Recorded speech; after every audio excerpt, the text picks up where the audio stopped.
everyone, it's me, Arthur Kade. The last time I saw you, Jude Law, we were talking about a submarine drama, and now you're inhibiting one of the great literary rock stars of all time. Talk to me about bringing Wolfe to life and this wonderful friendship between him and Perkins. So, Thomas Wolfe luckily left us in his work a great insight into who he was as a man. A lot of his work was biographical, and I didn't really know an awful lot about him. It's as if the importance of what he contributed to the literary landscape altered writing, but at the same time was moved over and moved on from eventually in, I'd say, the 70s, 80s, 70s really.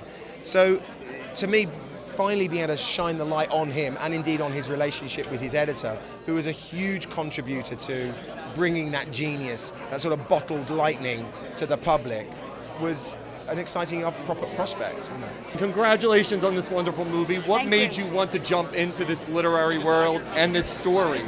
Michael Grandage is a really, really great friend of mine, and he's obviously directed me in a play that I did in London, and he was the primary reason. Also, the chance to say John Logan's words was just exquisite. What a fun period to jump into. Yeah. Get to work with some of the great writers of all time, and obviously Wolfe and Perkins. What a relationship. Yeah. Talk to me about jumping into this period. Oh no, I loved it. I absolutely loved it. My family's a literary family, and my father was a playwright from the South, so I know the sort of personality of a lot of those writers pretty well. I kind of grew up around them myself, so I loved it. It felt very familial to me. One of the things I love is to see not only the relationship between Perkins and Wolfe, but also the women behind the scenes. Talk to me about the constant battles that had to go on throughout these different relationships. Well, the women in the movie, I think, represent typical women of that time. You were either in a marriage and raising your children and in charge of a household, or you were an artistic bohemian woman who had a difficult time with domestic life. The two hadn't joined yet. They sort of weren't allowed to join. You sort of had to make a choice to do one or the other. So she, Louise very much wanted to be an actress and wanted to be a writer, and she did the best she could, but I think there was, as much as she loved her daughters and loved that household, I think there was a deep dissatisfaction, and she was unfulfilled artistically. What made you want to tell this unique friendship, the story of this unique friendship?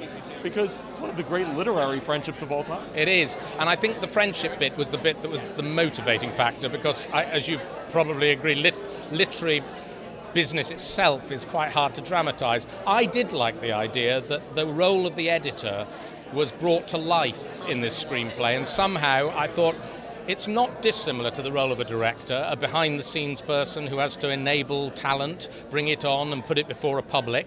I saw something there of a personal story, and I thought, I wouldn't mind having a crack at making that work for a public to understand. I love the idea that you could read a book after seeing a film like this and consider the work that went into it, not just from the author.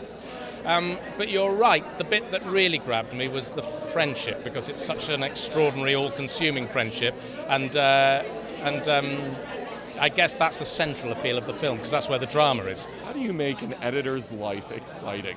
Well, I think it's exciting. To me, I live in books and words, and I have for 30 years. So to me, when people say, "Well, how's that interesting?" I'm like, "Well, that's my life. I think it's interesting." How you create anything.